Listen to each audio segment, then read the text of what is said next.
Sugar, a look back in history. The genus Satrum has been around for thousands of years and has many different species. They can be classified as being in two diverse groups: Old World, which originates from Asia and Africa, and New World, stemming from North, Central, and South Americas. S. officinarum, which is a species we typically associate with sugar in today's world, comes from the Old World and has been cultivated since prehistoric era. It is thought to have originated in Polynesia and later spread throughout Southeast Asia, where the sugarcane we know today took root in Papua New Guinea and Java, Indonesia.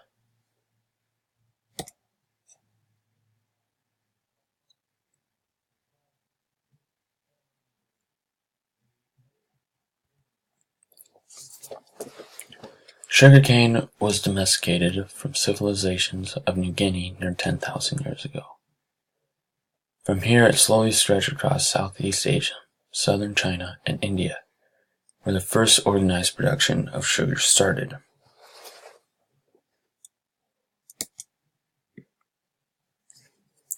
Modern sugarcane originally developed from S. officinarum L. and S. spontaneum L. Until the last century, sugarcane had been minimally domesticated. In the early 1900s, hybrids between the aforementioned breeds were being created for disease resistance and rationing, as well as for sucrose content elevation.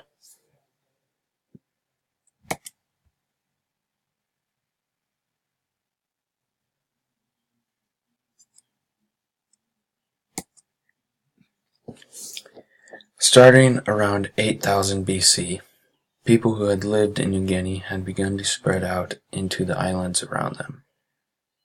They had taken their cultivation of sugarcane along with them. Sugarcane became popular and then spread to India and other Southeast Asia countries. From there, sugar had been introduced into Europe in the 1300s, and from there to the New World in 1493.